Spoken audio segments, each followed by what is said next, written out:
done the British, and then you got it. A bit lost, like you're a bit lost at first, aren't you? Because you're going with one intention only. You're not there to get second. You are going to win, and if you're not, you shouldn't be going. And, so that's it. I had high expectations. You know, I moved up a weight class. You've still got them expectations. I was watching. You watch who's turning up, who's doing the regionals and what have you. And you are a bit. I don't know. I'm not gutted over it, but you're just a bit like, what do we do now? Because you've already planned it. I'd already planned the next steps off after last season. So yeah, I've just been maintaining, just seeing what else is about, and yeah, I'm gonna go again. Like, what about the Arnold? Are you thinking about doing Arnold? I'll probably, to be fair, mate, I wasn't going to say too much. I keep things quiet, innit? Yeah. I'll do something before then. Right, okay. Yeah. Keep it close to your chest then. Yeah, well, you know what it is, mate? Too many people talk about it. And people talk, and then you start to get like a hype behind you and what have you. And I've never been about that. I'll people watch. That's how I do. I don't boast, don't brag about what I'm doing.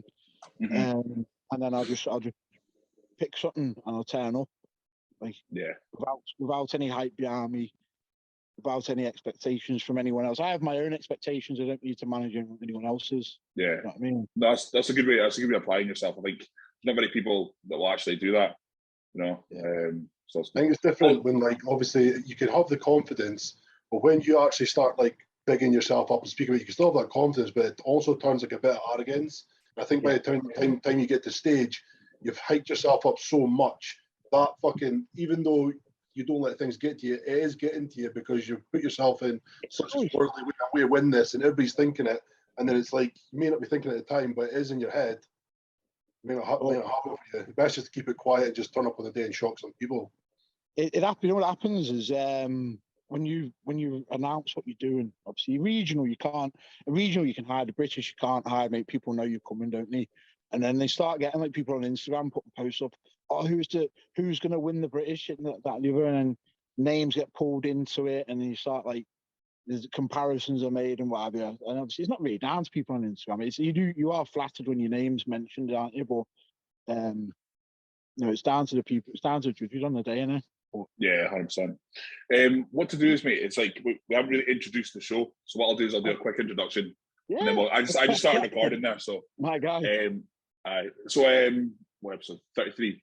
So it's episode 33 of the Scottish Silverback Podcast. And today, as you've been hearing for the past 5 minutes, we've got Jonny McKenna on, top British super heavyweight. So just came off a very, very, very controversial second place at the Two Bros British. I was there in person, and I was sending Greg videos as well at the time. And mate, that was strange call, but it's one of those ones that we've told people all the time. We've said a million times that that's bodybuilding. At the end of the day, you have to just be like willing to take hits sometimes. It doesn't always go your way. Yeah, one thing I'll add to that, in terms of as an amateur and as a pro. So I've said to a few people this is that if you can't take a loss as an amateur, you haven't got a place in the pro league. It's going to take you 5 years before you even start getting top 5, top 3, unless you are exceptional, unless you're Dean White or someone like that who was of the standard. But he was of the he didn't go around chasing the card. He was up the stand. He picked his show, turned up, knowing there'd be a pro show, and he was already up the standard.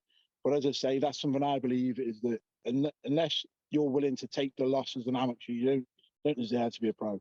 For me, it's 100%, mate. I completely agree with that. I mean, like, people forget that, I've been competing for 10 years, so whatever day I turn pro, you're right back to the bottom of the pile again. It's like very, very few people actually, take that on board. They think that, that you're going to be this new fucking like social media star and everyone's going to have eyes on you. It's like, no, you're actually, unless you're fucking like what Andrew Jack just did, and like you said, what Dean White did. you're back to being a nobody, just like you were when you're an amateur doing like the local like Scottish or fucking English shows. You know what I mean? So. Yeah, so for people who don't know you, mate, how did you get into bodybuilding? How did you how long have you been training? That sort of thing. I grew up as an amateur boxer, so that was my sort of background. And I moved to Liverpool. I'm from Liverpool, but I grew up in Leicester. I moved back to Liverpool like 14, 15 years ago, and I had an injury, an ankle injury. And I couldn't box anymore. I was too sluggish on my feet. Footwork was just off, and I'd roll on my ankle every night. Every time I tried to spar, and it's like, you know what? I start watching things on YouTube, don't you? Like, I'll go to the gym. And I thought, I think I've said this before on a podcast, but you start a gym to pull bears, don't you? Like, or whatever. I want to get a nick. You're more likely to pull bears, aren't you, when you're nick? But then you start watching videos of like these Ronnie Coleman's for some of the everyone sees he's a freak, and I want to be a freak, but in a roundabout way. You want to be be your best, so you want to be big, and so you grow up around like watching the wrestling as a kid and things like that. And these are kind of people you're watching growing up. Yeah. So I started as a boxer, and then started lifting weights. I was never like into bodybuilding, so to speak. It was just more about building a frame and a size and being strong in the gym. I did do a few like fitness feds and stuff like that. So I won't come away from it, and I started with a coach called Scott Francis. I still speak highly of him today. People do have their opinions on him, but I am thankful for the work that I've done with him. And I just started training with him. Come to the gym, so can I third wheel on your workouts? I said, I know you are. Of course you can. Jump in. Let's go. And I think I've been training with him like 6 weeks. Started getting in all right, Nick. And I was seeing a girl at the time, and I'd sent her like a picture in the mirror, like my abs out, and then like I think later on that day, she said, "Oh, by the way, I booked you in for a show." I was like, "What do you mean?" It's like, "I booked you in for a show. Like, what is it you want to do? Muscle model?" I was like, "Well, yeah, but I've not got any trunks. I haven't got any time. So we were source all that." So I ended up doing this PCA show in Hull, 2018, and I was on stage and I'd done your quarter tears, and I come off stage. You go back on to do this eye walk thing, and Ryan comes backstage, head judge. He said, "You're not a muscle model, mate. You need to move up to bodybuilding." I was like, "What do you mean?" I said, "Just give me my fair place. I'll go home." So no, you need to do bodybuilding. So my tan's not right. I'm going to need trunks. I have to pose. And so somebody come backstage, set trunks and what have you, and then off I went. That was the first one. I got third out of 8, and moving up from muscle model, and then that sort of it went from there. And 7 shows that year. Won an IBFA British, third NABA British. I got smoked at PCA that year. I didn't fucking get looked at, but and then 5th at the NABA Universe. And that was pretty much it. Just that started bodybuilding.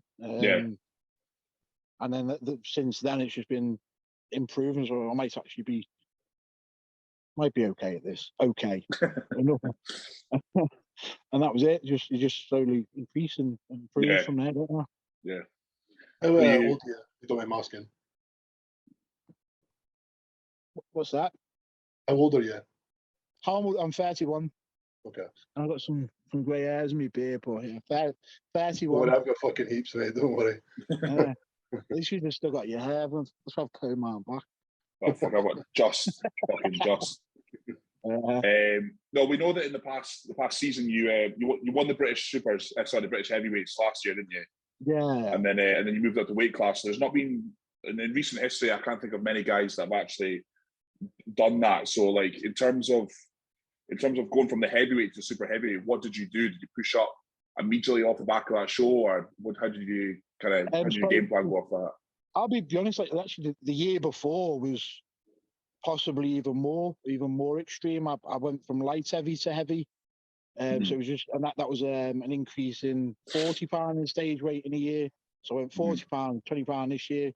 So this year was actually held back a little bit because I had a wedding. I had to fit in a suit, and so the first 4 or 5 weeks, I was sort of held back and couldn't really grow into an off season. But it's just I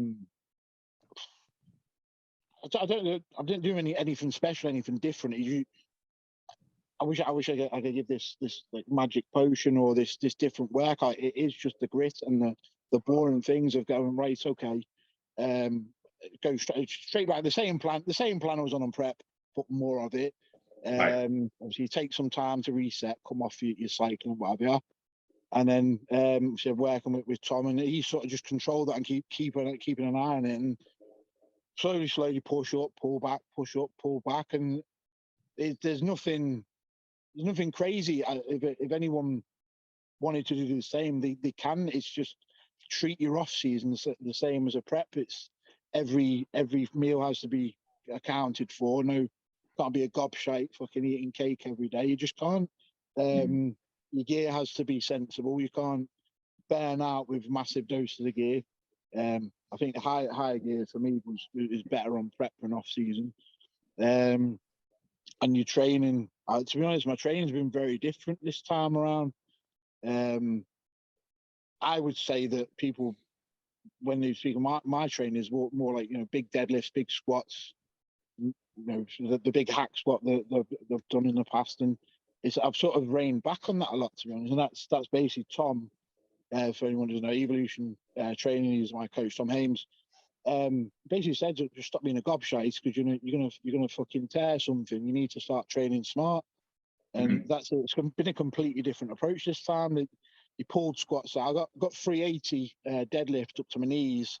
Sent him a video of that. He said, right, that's it. We're pulling deadlifts and pulling squats out your plan.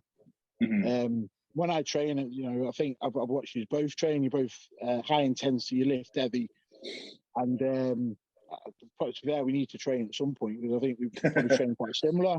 I've heard a bit about the Titan over there. Like, obviously Robbie jumped in with him. He said he's fucking hurting me. So it's the same sort of thing. It's just heavy lifts, but I've had to pull all that out. It's just training clever. It was not pumpy stuff, but still heavy, but not yanking weights around. It's a bit different for me, to be honest. Yeah. Is it a case of you hurt yourself, or just like we're not doing them because of what could happen? Well, I didn't hurt myself. I have got a few old injuries. I can't actually train shoulders properly. There's an old injury from about 7 years ago. I didn't even realise at the time it was, but I got a small tear on my lats, and because of that, this shoulder like rotates in, so I can't quite. Certain things don't trigger right, so I have to train very carefully with that. Like, but I didn't have any major setbacks. Like, there wasn't anything bad. The only things that did hold me back in the off season is like your back pumps, which I think everyone suffers from when they're pushing up that heavy. Yeah. The back pumps are fucking notorious, aren't they? Yeah. I mean, I do 20 minutes of cardio in the morning, and like 5 minutes in, like I'm walking like pure mongoloid and like that. It's fucking bad now, because like I haven't pushed up this heavy in a long time, so I kind of forgot how that felt. It's fucking disgusting. Like, so. Did you say you were 298? At 12 o'clock in the day, so 298. But I was 293 in the morning, first thing in the morning. How tall are you? 5'11". Yeah, so you got 2 inches on me, but still, that's nuts. I know what it's like. I got 286. I can't claim that. It's so hard trying to push up that heavy. Yeah. But that's probably that's how you do it. That's how you push up a weight class. You've got to get uncomfortable. There's times when you're not going to want to eat. You're not going to be comfortable in your skin. You're sweating. You struggle to sleep. Times when I've had to look at looking to get like a CPAP machine, which I never actually invest in. There's a lot of fucking money that, like, or there's times when you should be looking at things like that. Yeah, I was speaking to my coach Nick today, and he was like basically, I was basically telling him my sleep's been pretty shite, but because it's been so hot as well, I think that's kind of played into it as well. Yeah, but he was like, you're at the end of the day, you're probably sitting close to like 300 pounds, so you should probably look to get the CPAP. And I always kind of never really wanted to take that step, you know what I mean? Because that to me is like, this is getting fucking unhealthy now, you know what I mean? Like, where I have to like go to sleep with a machine. But I know it's got all these like massive positives and stuff, but yeah. I never thought it'd come to that. But if that's what needs to be done to push up, then that's what happens. Mate, it's part of it. You know, this sport is certainly not healthy, is it? It's certainly not healthy, but it's an extreme that you've got to push to. It's where I don't know where the line is yet myself. I don't know where the line is where you say, right, that's too much. Aye.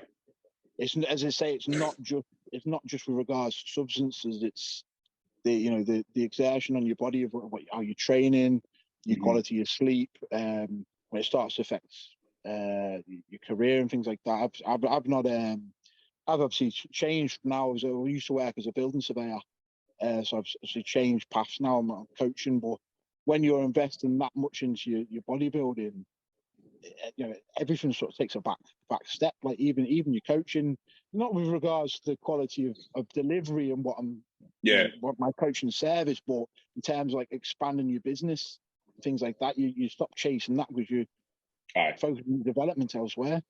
Yeah, I know. For myself, like you see all these. I mean, we're bombarded with like people who are doing fucking a million things at once with coaching. Like they're doing business mentoring, they're doing this, they're doing that, doing this. I'm sitting there going, fuck, I haven't got the energy to barely do my session, let alone, diversify and do all this sort of shit. So, yeah, for sure.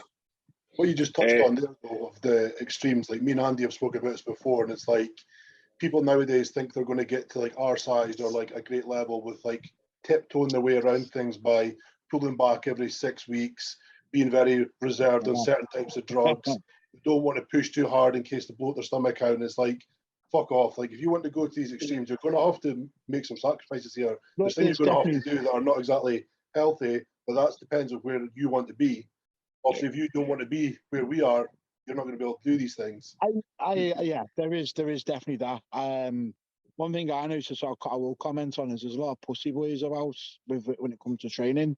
Is that I had a guy, I wouldn't name anyone, but the guy was coaching, and he basically trained with his bird. And no disrespect to his bird, she's not done anything, but she was controlling his training, which is fair enough. Maybe she has a good idea of movements and what have you.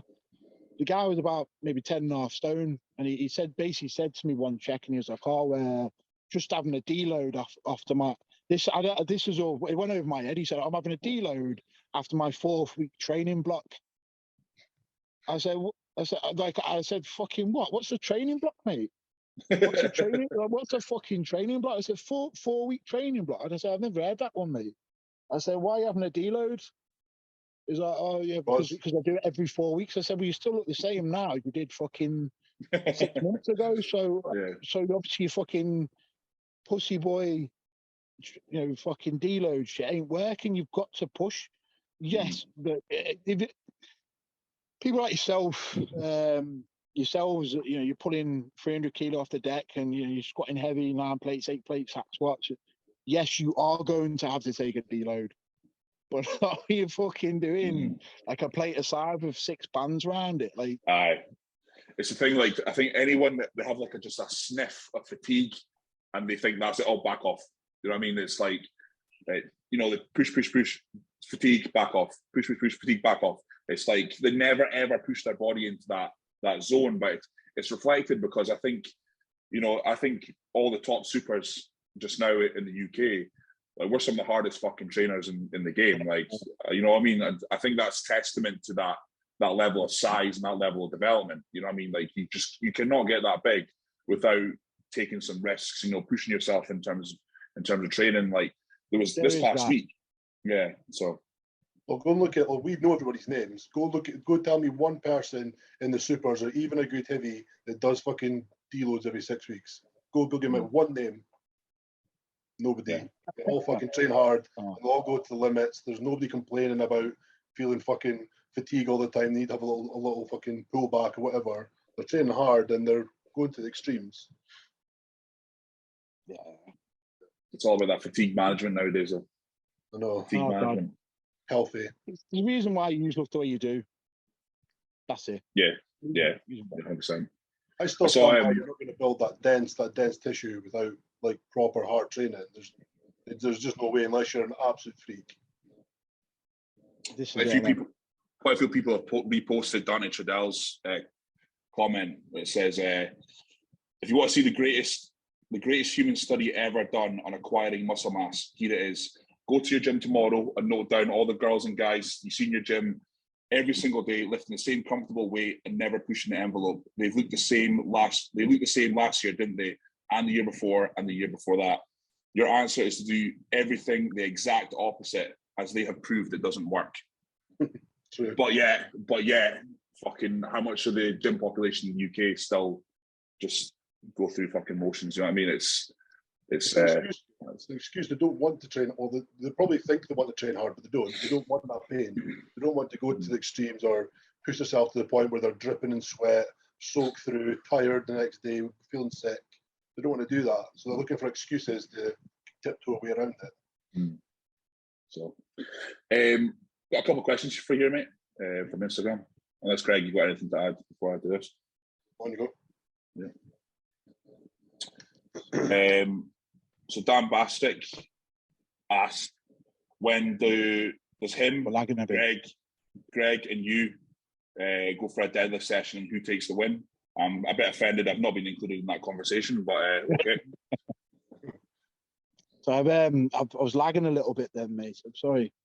Oh, so Dan Bastick asked, when do him, Greg, and you go for a deadlift session, and who takes the win? I was just saying I'm offended I've not been included in that conversation. How much do you pull? I pulled a 340 before. It'd be interesting, wouldn't it? I've done the 340 for 3, but it's a stiff leg. Mm-hmm. I got 380 to my knees, and I'm bailed at like 4. I haven't got as far as go as you. You are fucking what? 6 foot, 5'11", and what are you? I'm just 5'9". Are you saying, mate, as me and you're bigger than me, Grace? I'm stronger as well. Yeah, my deadlifts only are good when I'm like peak like gear. Like usually my power just totally goes away when I'm not like in gear. So as we just like start cycle again, so I'll see what I can get up to. But I want to be pulling 340 for 4+. You know what? I can't even remember what I got 340 for. There's a video from wherever.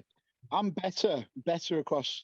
When I get to 300, it's rep. I just go for reps. When I get 300, because obviously I was told not to do any of that, but I'll do 300 for 10 to 12. Like when I have watched your list, and what I have noticed about you is your sheer attack of like your set.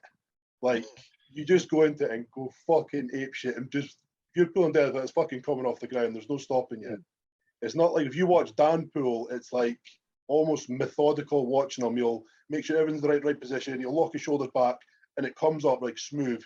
You just go in and want to fucking rip that thing off the ground. It's just going.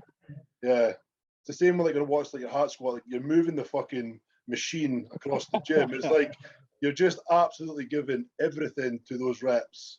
But I think you've got to train like that. Like I've been told to stop it.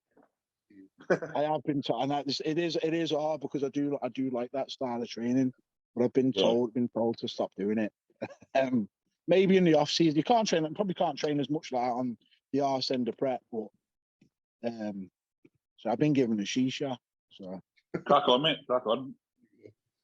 Yeah, that's obviously that way you've attacked it. I've tried to do that. Health, bodybuilding is. Yeah, I was saying the way like obviously you attack your sets, like I've tried to do that a few times, and every single time I've done it, I'll just absolutely lose like my control and my shit in the set, and I'll end up like hurting something. I'll have to like take a little bit more time and think about the reps, because like I remember last time I tried to do it on the hack, and I just blew out the side of my quad because I was just trying to go with so much power. I was just fucking wanting to get through the set as fast as possible. It just didn't work. I mean, there's certain movements that I've got to control. Any press, any sort of presses, any flies, any like isolation movements, anything for back, other than like a barbell row. Everything's got to be controlled, chest supported. But when it is like when it's squats, when it's deadlifts, it's fucking just all in. Like, right. I don't know if there's any benefit to that, but that's how I've always trained. Yeah. If you can connect with it, then Yeah, I mean, it seems to work.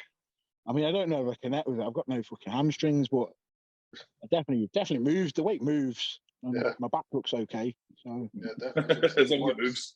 It works. Tom commented and said, was it nice to have Stevie Wonder as a guest judge at the British? Fucking hell. I don't know if you've seen the edit that I've done of that. No. I've sent it across. I did see him on the panel. That's what it scored you. Yeah, to be fair, apparently there were no score sheets. That's what Tom went over, and he said there was no score. But you know, if that's how they run their judging, then I can't knock that. If they don't use score sheets like everyone else. So what did they score it on then? You know what, I am in myself. I don't tend to ask for feedback when I'm at a show. Yeah, same. I will come away. I'll know within myself where I need to be. Just back. I'll be honest. Backstage, I can see where a shape up. I don't need to see too much. I can see in somebody's face whether they've beat me, whether they've got a big fat face, whether they're more developed. I can tell just in the lineup where I'm going to place near enough. I've looked through. I bought all the stage pictures. It's quite expensive, to be fair. It's about £80, which is to me, it might not be to a lot of people. To me, that's quite dear. So I thought, you know what, I need to see them because I need to know where I need to develop myself. But yeah. I mean, I do that all the time. What the fuck was I going to say? I'll go what you think. I've actually only asked once for feedback, and that was at my last show, that was it. At the Amateur Olympia. And I went up, like, after my category finished, I went down to the judges. They were having like a little break. They were doing fuck all. I just said to him, is it possible for some feedback from me? Is like what I was doing wrong, because I didn't think I deserved third. I mean, the guy who won, I think probably should have won, but I definitely think I should have got second. And he goes, no, sorry, you can come back at the end of the day. And I was like, looking at them, they were just having conversations about themselves, and there was like a 20-minute like break to the next fucking thing. So I was like, you sure you can't just give me something now? He's like, no, you have to come back at the end of the day. And the show was on till like 11 at night. And this was like 10 in the morning. I was like, you think I'm staying here all day till 11 to come and ask for feedback? You can give me right now. I was like, it's fine. I just walked away. I was like, that's fucking bullshit. You could just give me like 20 seconds of your time. You'll find when it comes down to that, mate, there'll be more to it than just somebody's physique. There'll be some politics, which I'm surprised that amateur. I was going to ask you when you mentioned the Amateur Olympia, what was your experience like with that as a show, and how it's run? And I wouldn't expect there to be any ambiguity in the judging, so it surprises me to hear that. I mean, obviously, they still had the good judges. They had like Jack Sullivan across, and they had a few of the ones I've never seen, but I knew they were quite good. But the thing that really annoyed me about that was they already scored you, and the results were in before you went and done your routine at the end, because they came backstage and gave the results, and they're like, right, routines. Yeah, they say what's the point? Or whatever. Yeah. And before that, like, they already called up like the two guys to get compared. So I was thinking to myself, like, well, I'm either first or I'm third. So I held my hopes and thought I was first, and they were just comparing for second and third because it was close. But then the guy who came through the curtain and handed over the fucking scorecard and walked away. And that straight away to me, I was like, this is bullshit. I was like, they shouldn't have done that. They should have at least waited and not like in front of everybody handed the scorecard before they went and done the routine. What was the point? Yeah, I hear that. I mean, so like I just gave the shittest like routine possible. There's no way anybody was going out there and giving like a really good routine when it was worth nothing. You know what I mean? There wasn't even any point. I mean, this is where obviously the last one. I see where you're coming from with that, because obviously the last one they said that only the top 5 do the routines, which was I understand that. But obviously the way that last show sort of come through, whatever, it was a first call out. So I've done one set of mandatories, and then there was a bit of fucking elbowing, and which is to be expected. I thought the way the winner conducted himself was a bit unprofessional, but you know that's how he dealt with the situation, so that's fair enough. I laughed it off. He was, oh, what are you laughing at me for? And not getting involved in tit for tat on stage, mate. Like, you do you. So anyway, the guy goes, right, 130, 131, leave the stage, you're done. We only, after one set of quarter turn, one set of mandatories, not knocking the judges or the federation. I don't believe that's enough, especially when it's as close as I would be led to believe. One set is not enough. And I thought Conor the real deal. Thought he should have taken second that day. And I would have liked to have been moved around a bit. I would like to see him the other side and me the other side, like, you know, and judge it. But obviously the way they called it, and I'm not knocking it, you know, they've got a lot more judging experience than I have. They removed us. But then, obviously, if it's that close, you leave the stage. I thought, well, it must be close then, because if took us both off stage, they must be scoring us on our routine. So to hear that they haven't judged you on the routine, and traditionally you aren't, of some federation you do, but traditionally you aren't, Mark, then it's just for the crowd. But if it's that close, it can come down to it. I do believe. Yeah, well, that's my personal thought about it. I thought this could be close between the top three, but then they came and handed the scorecard before they even done the routines. I thought, that's like, what are people meant to think of that when they've just seen the scorecard and you've got to go out there and do your routine? You're already know your places. What's the point? That's right. That's kind of big. I mean, and you'll probably agree, I still think the Arnold was probably the best show like I've ever competed in terms of how it was run, the stage time. Like, obviously you're judged by Steve Weinberg, the best judge in the world, but like they gave you time in the turns, they gave you time to hold your poses, and they gave you like a good few comparisons. So it was like well run in that sense of things. That's still the best show I've competed in.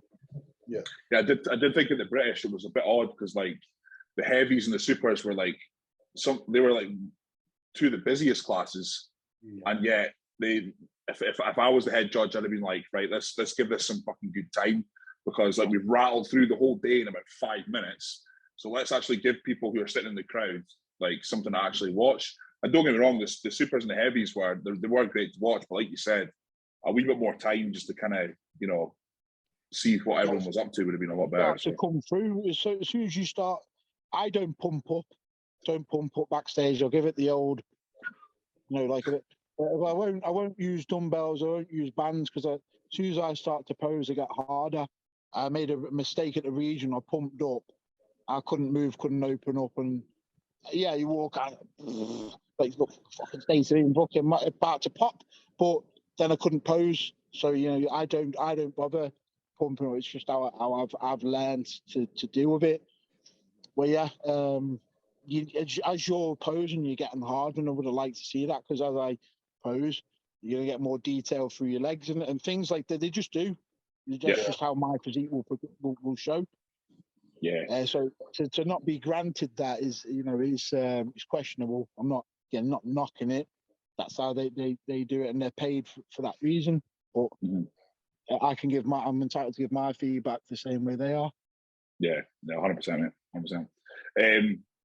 Was a recording when you were talking about what you're thinking about doing next? So what kind of phase you're in just now? Are you just chilling, or what is it?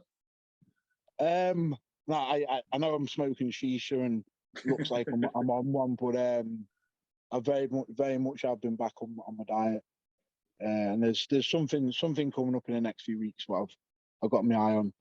Nice. It's just I'm still good. I'm not weren't happy with the result. I'm not one to chase. I always said I wasn't going to be one to chase the card. I think you've got to get it when you're ready, and you've got to be at a level to be competitive. However, just down to how the last result, how the last result was. The year before, I got beat by Marion, which if Marion hadn't turned up at the year before the British, maybe I could have got it then, because seeing the people I beat who went abroad and got the card a couple of weeks later, and things like that. And I thought, well, maybe it is time. I always said, if I'm going to get it, I want it on British soil. But all I'll say is I will be pursuing that, abroad at some point. There is something about a British crowd that just does make like all the difference as well. It just feels better. It's hard, mate, because I have said, I'm sort of swallowing my own words here, but you look at all the people who got the pro card in Britain, Nathan Hollinshead, Luke Sando, Sash, Zach Khan, all these people who still hold weight and within the industry.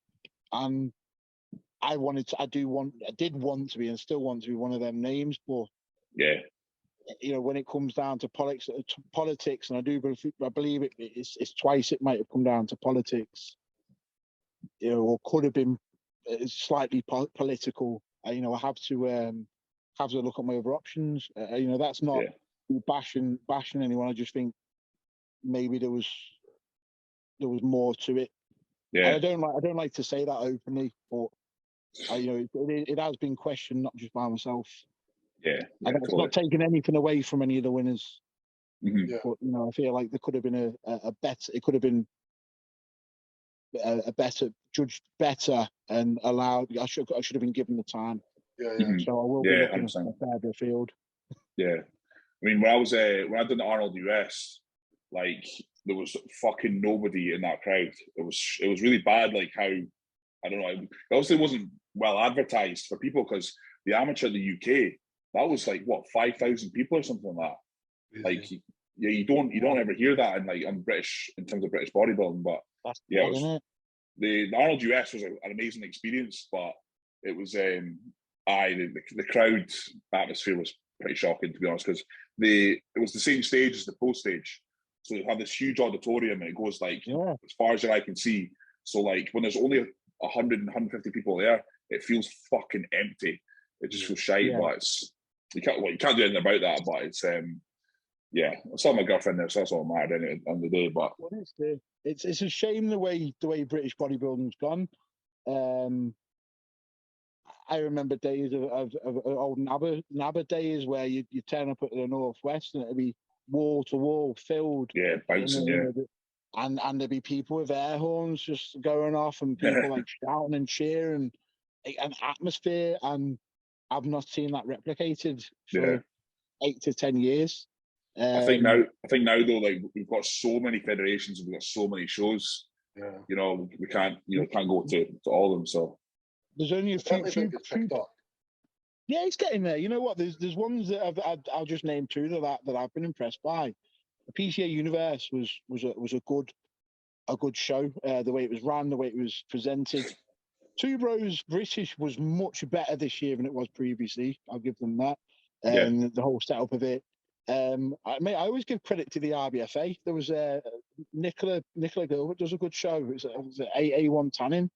I know that's going to sound mad, IBFA, but still sort of federation that to me, it's quite close to my heart, like, and that's the same. You turn up, mate, and it's packed.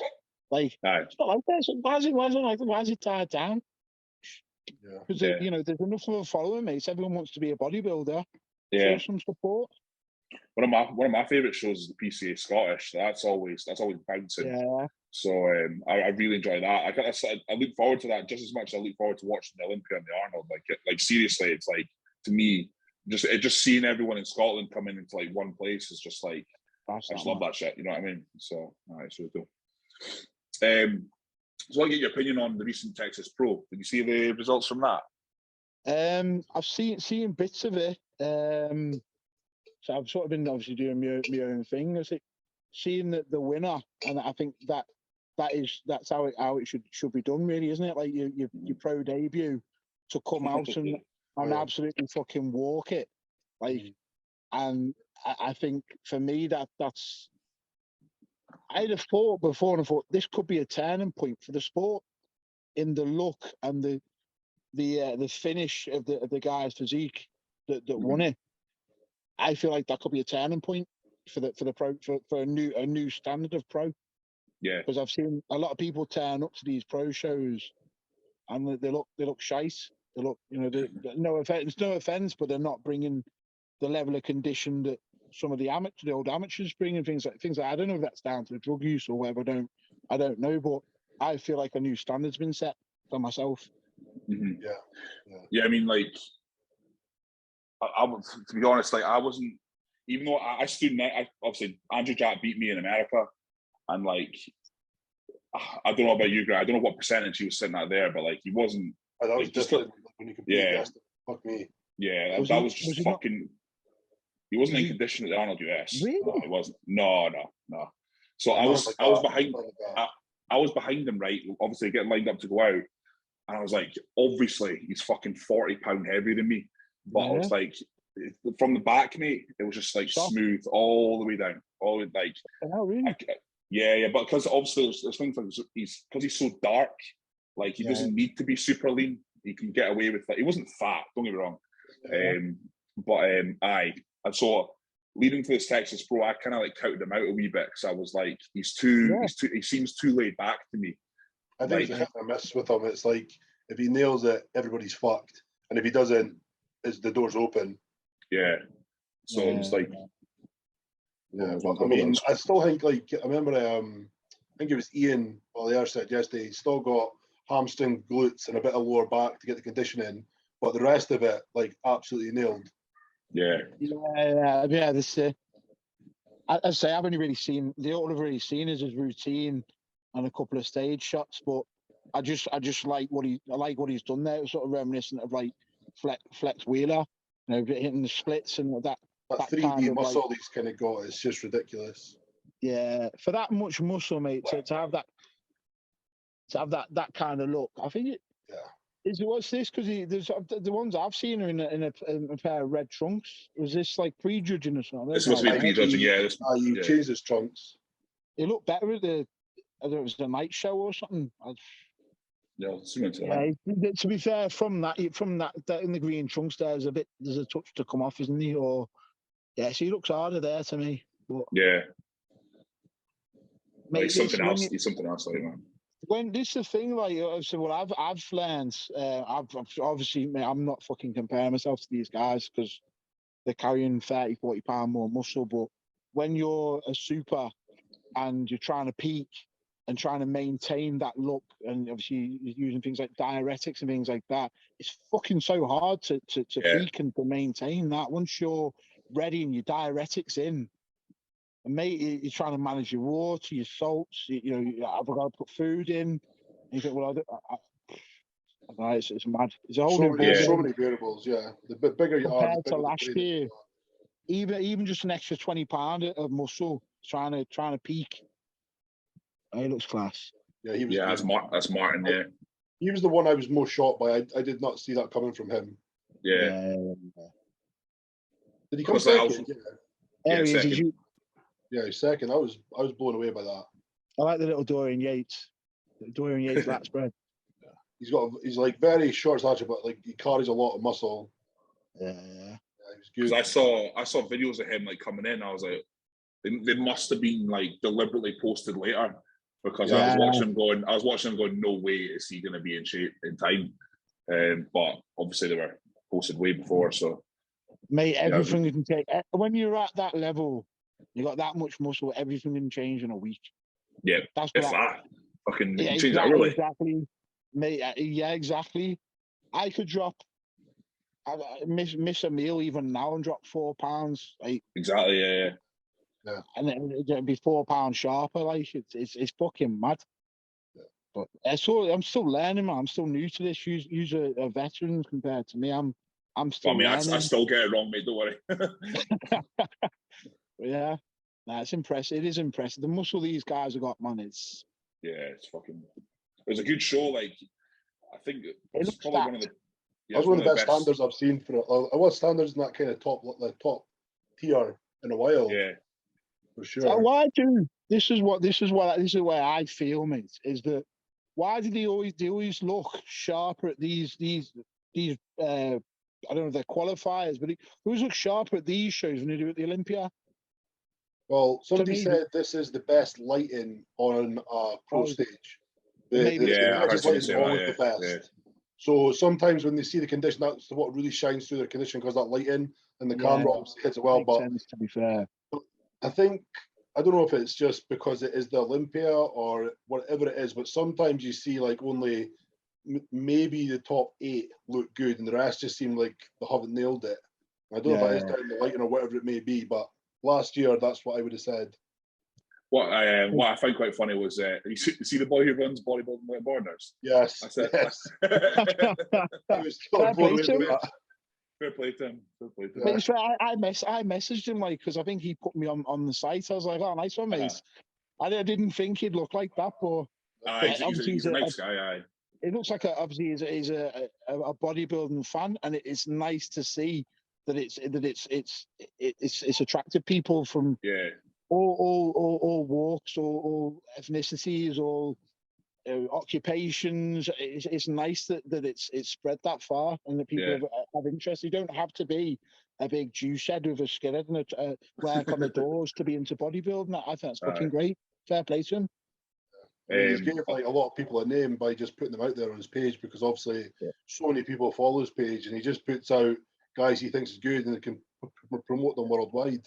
So he's class, man. Fair play, man. Yeah, good on him. Good platform. I want to get your opinions on this one. I saw this earlier. So we got Blessing and Andrew on the right there. So yeah, two Nigerians. Yeah. I think Blessing gets smoked all day long there, to be honest. Yeah. There's not a doubt there, is it?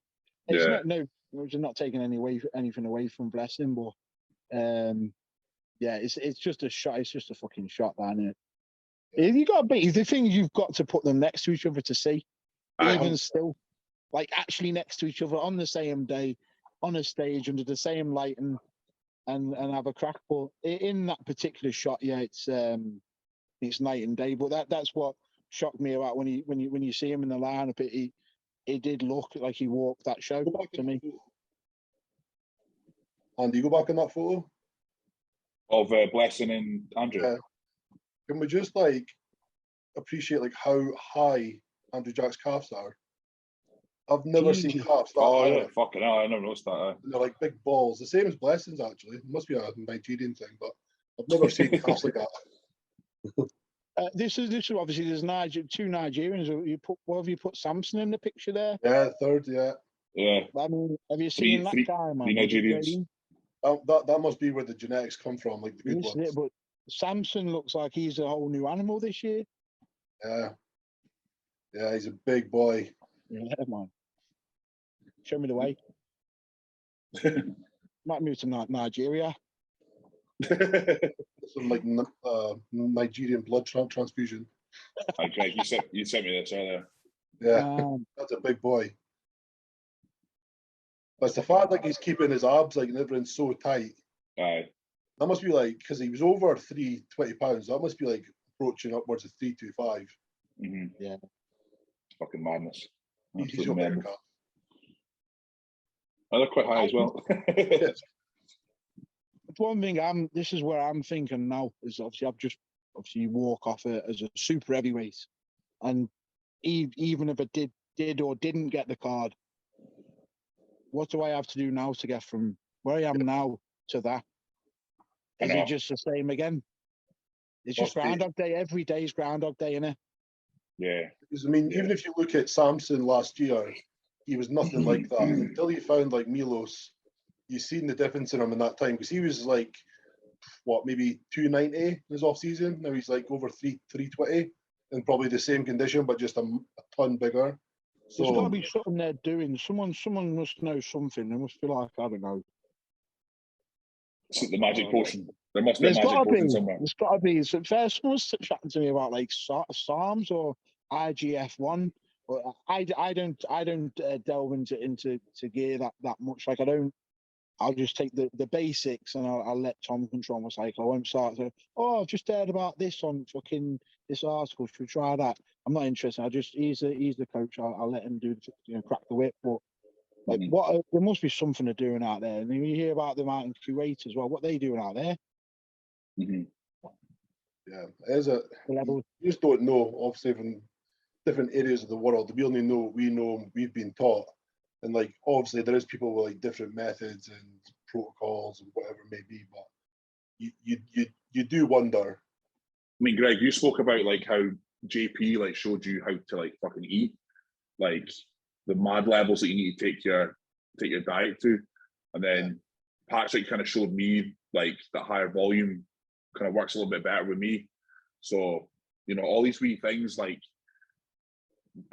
I think we were all destined to be super heavies regardless of the coach. And I think these guys at the top of the game were always meant to be at the top of the game regardless of the coach. So I think that comes into play. I really just don't think there's anything out there that is just like completely alien and it's just this fucking new amazing thing that will work and send you all the way to the top. I generally don't think that, but you know, because Greg, we saw one of Neil Curry's training sessions. Looking at that, I'm like, what the fuck is that?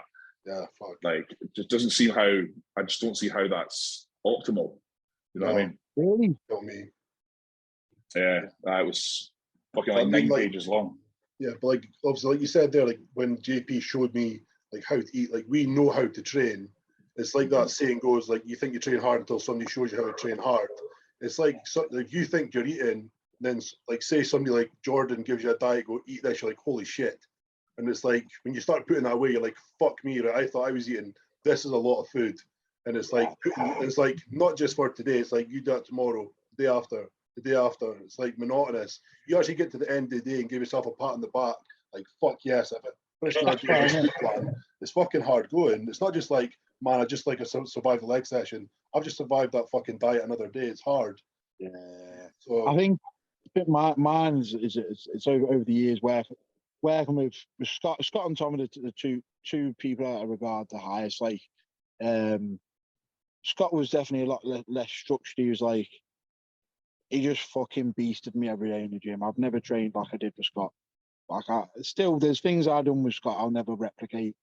There's a day when I went in and we put 300 on the bar for squats, and I think it was 10 reps. The video is somewhere on Instagram, but 10 reps at 300, and it was just because he was fucking screaming. It was that day when I was done the Cybex and the Cybex moving back and forth. It was him in the background going, Cuba's getting 7. Cuba's getting 7. Because obviously he had it in his head that he wanted me to compete against Cuba. For no reason, it was like, fucking everyone's getting 7 plates and just shouting at me. But like that, he showed me an intensity of training that I haven't been able to replicate since. Tom's a level of structure that I haven't been that I've never seen before, and just a different mindset. You feel rest assured with it. I don't know. You should feel at peace with your coach. You just like, I fucking trust this guy. You know what I mean? He's just, that's something that they haven't found with before. There's nothing questioned. So Tom's got a very soothing voice. Something like that. Like that. But you have to have like complete trust in your coach, or you'll never get anywhere. Yeah, you have to. As soon as I still get messages now, like, sorry, not spinning around. Yeah, about people question me about things that they've received off the coach or they're panicking last minute. So it's really for me to say, but you have to question your coach. Like if you're always questioning what your coach is doing or wondering why they're not explaining, then I don't think that's the coach for you, because you've got no trust in them of what they're giving you. You need to question it. Like whatever Callum gives me to do, I'll just do it. I don't have any doubt in his theory or methods. It's just I know what he's doing. I see the people he puts on stage. I'll fucking do it. If you told me to go eat straight off the street, I'll do it. Is it pro coach? Is it that you're with? Yeah. He looks like the boy. He looks like the boy at him. He's well regarded, isn't he? Yeah, it's like if you ask him a question. If you ask him a question, like the answer he'll give you, it's not just like a short answer. It's like he'll break it down into like absolutely everything you need to know about it, and he'll take the time to do it. And it's like, all right, okay. It's literally like getting an explanation of Kai Green, but like actually like detailed to fucking like truth. That's decent, man. To be fair, mate, I don't ask enough. I just there's your plan, okay. And to be fair, obviously, it's important for a self-development point of view, and you do have to understand what you're doing. But there's some people who question everything, who look shades. Some people who go, what are we doing? I'm not saying obviously 100% not you. That's come out wrong, but some people are like, why are we doing this? Can we do this? Can we add this? And, Yeah. Oh yeah. Like I go robot mode, but I definitely appreciate that it's important to have a coach that you can question and rely on to be able to give you the black and white of it. Yeah. I mean, Greg and I, we've been coaching for the same amount of time, and you come across people all the time that just aren't coachable. You really are just like, go get yourself clued up and do it yourself, because you just can't have someone telling you what to do. Anyways, I think people can't follow.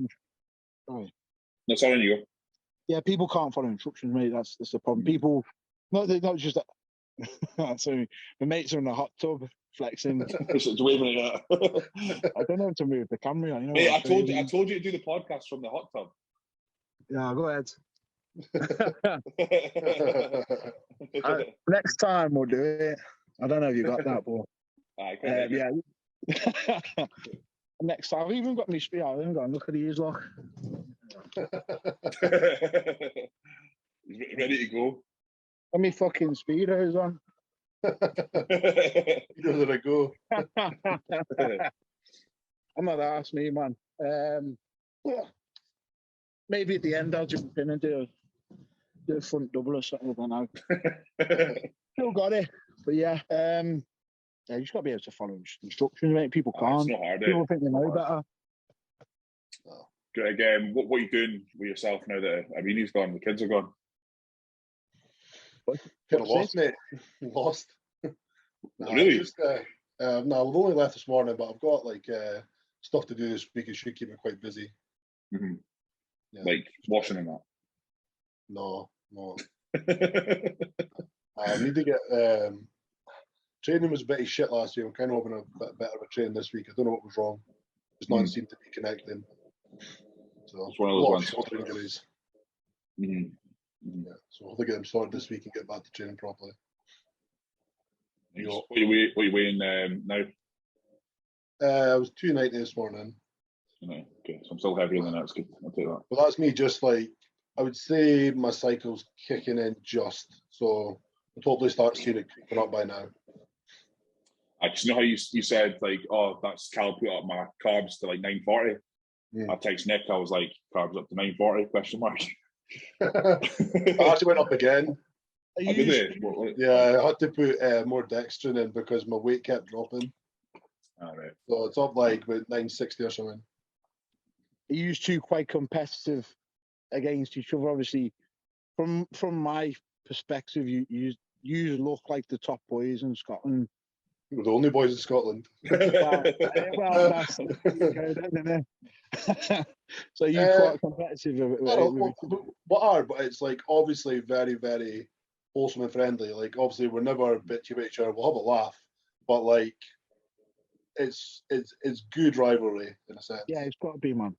Yeah, because one of my clients, he was saying that like one of his pals, like he doesn't really train, he doesn't compete in that, but he was saying that he came to the Arnold just to watch us. I was like, what? Really? Yeah. You've got a presence. The pair is like. I mean, it was obviously like we did say we were going to be first and second to Arnold, and like a lot of folk were like, oh yeah, but we fucking stood up and done it. But then it's like, even though we're both standing there waiting to see who won, like I was just happy if you won, and you were probably just happy as I won. We were both like good in that way. Mm-hmm. It gets like that.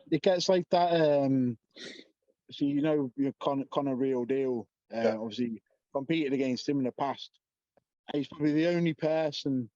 Well, you take your wins and losses anyway. But he's the only person I would have been happy to see beat me at the British. Like, you know, you just get that. You just like, you've worked. You know what I mean? You've worked for this, and we've got like a bit of a rivalry going on. You know, you find you end up respecting somebody, especially when you shared the stage with them a couple of times and like that. So I do like to see that. It's like you're friends with like most people you compete with. Like once you compete with them enough, or you chat away with them online. Like when Josh Law beat me at the regional before the Arnold, like I was so happy for him winning. I mean, that meant a lot to him. So I was so happy to him. But again, I still believe like that is what made me win the Arnold. Like if I won that day, I totally don't think I would have went and like absolutely killed myself for the next 4 weeks to bring in the better condition with a different mindset. If I won that day, would have thought, oh, I'm easily going to win the Arnold and so on. So I'm still happy I got beat that day, but like to be beat by Josh, I had no problem with that whatsoever. I was happy. See that, like that. Yeah, that's one of the good things about bodybuilding is like the example I always use is like my mum has watched me compete for 10 years and she still doesn't have a fucking clue about any of this. She still thinks it's pure alien and she doesn't know what she's looking at but that's what she loves about it. She's like everyone around you in the crowd is all like supportive and all the bodybuilders talk to each other and all that. It's not like football or rugby where people are just like kind of dicks to each other. You know, that's what I love about it the most. So, and obviously getting guys like yourself and to speak to in that, it kind of just makes everything. It's nice showing up to shows and seeing people you know, and that it's nothing like him before. So, does your mum still go to your shows now? She goes to some of them. She goes to some of them. So yeah, mum's got to be at your shows, man. Yeah, mum's got to be there. She's the only person in the world I let call me Andrew. So she's screaming Andrew in this really high pitched Aberdonian voice. I'm like, nah, I don't know how I feel about this one, but yeah, it's nice. It's nice. So I always on my registration I always put Jonny Mac. Obviously, my name's Jonathan McKenna. Mum in the background. Come on, Jonathan. Jonathan. It's not me. That I won't even register as Jonathan McKenna or just Jonny Mac. It's just like I don't know whether bodybuilding's like an alter ego or something. But that's what I say. Is on stage I'm playing like a character. So it is though, isn't it? It is. You have to have that confidence like a different person. If you're not that person, like out with, you're a bit of a joker. You have to be serious on stage. It's not like you can be a laugh or a joker on stage. It's business. At that point. Business. That's exactly it. Business. Well, we're coming up to an hour, boys, and I don't like to kind of let it push past an hour or so, but we really appreciate you coming on, mate. It means a lot. We want to get all the big top super heavies on and get them chatting and that. So it's been a pleasure to have you on, mate. And that's good, mate. We've had some good chat there. Yeah, I appreciate you. And I hope the season ends on a high for you. Whenever you choose to tell us all what you're doing, but yeah, I'm sure you're gonna do very well. So yeah, I'm excited to see that come up. So yeah, enjoy the rest of your night, smoking your sheesh, and your hot tub party. So yeah, much appreciated, mate. Cheers for that. Yeah, thanks, mate. Thank you. Man. Nice one. See you in a bit. Cool. Right, slow recording. So, what was I going to say? I forgot again. I had a topic there I want to talk about. What? I haven't been in hot tub yet. Good day, yeah. I'm still recording, mate. So you're like, guys, a gobshite him, mate. I'm not having him again. What I'll do is I'll bring the podcast and then I'll start it out. So, so guys, thanks for tuning in, and if you made it this far, episode 33, remember to subscribe, like, comment, all that sort of stuff. We're really trying to push the voice of British amateur bodybuilding. So, anything you can do to help us out, that'd be magic. And until next time, cheers, guys. Cheers, guys. Thanks very much, man.